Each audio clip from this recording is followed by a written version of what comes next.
les jambes à 100%.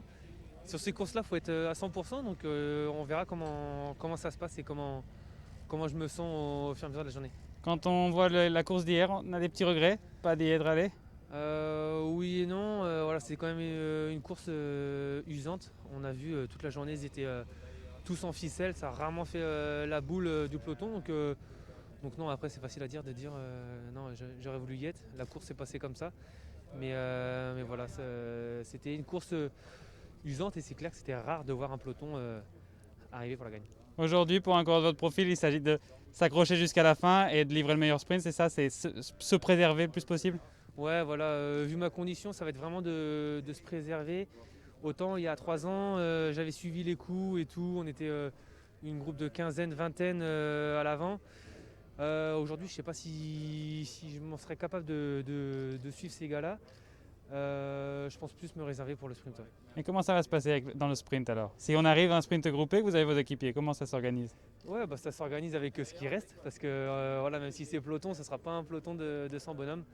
Donc, donc voilà, on verra ce qui reste. On a des gars qui marchent fort. Stéphane marchait fort hier, Kevin aussi marchait fort. On a Ramon qui arrive comme moi, qui fait qu'aujourd'hui. Et puis voilà, les autres vont suivre le mouvement. Donc on verra. On verra on fera les comptes après le vieux Quarmont. Et puis après, il y a quand même un peu le risque de vent, de bordure. On sent que là, il se lève petit à petit. Donc il faudra être vigilant. Un mot sur votre jeune coéquipier, Jack Stewart, il vous a impressionné hier? Ouais, non, c'est clair que c'est bien. On sait que sur le Limousin, l'année dernière, il avait fait des belles perfs sur des circuits usants. Et donc là, c'est pas étonnant de le revoir sur un sprint voilà, à la râpe sur la fatigue. Et c'est une bonne plus-value, je pense, pour nos classiques. Ouais. Arnaud, ces 2 dernières années, les sprinteurs ont été piégés avec des victoires en solitaire. Quand on voit les coureurs qu'il y a aujourd'hui, des Van Der Poel, des Benoît, des Wellens, Van Avermaet, est-ce que le plus grand danger, finalement, c'est pas ça, c'est ces coureurs plutôt de classiques qui vont essayer de faire sauter la course? Exactement, c'est ce que j'ai dit à vos confrères. Pour le sprint, ça va être tendu. Il n'y a pas forcément un plateau exceptionnel de sprinteurs. Toutes les équipes ont des belles cartes individuelles pour les mettre à l'avant. Et donc oui, tous ces gars-là que tu viens de citer, ils vont vouloir attaquer de bonne heure. Et ça va être là le piège. Ouais.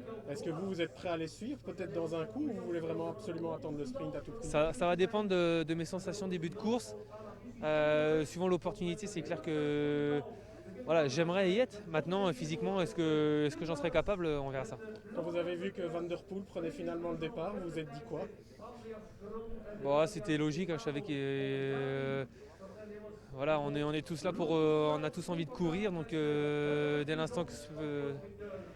dès qu'on nous présente une course devant nous, on y va. Donc oui, ça m'étonne pas qu'il soit là. Même hier, voilà, c'était un peu juste. Et sinon, il l'aurait fait hier aussi. Hein. Merci Arnaud, bonne course. Merci Arnaud.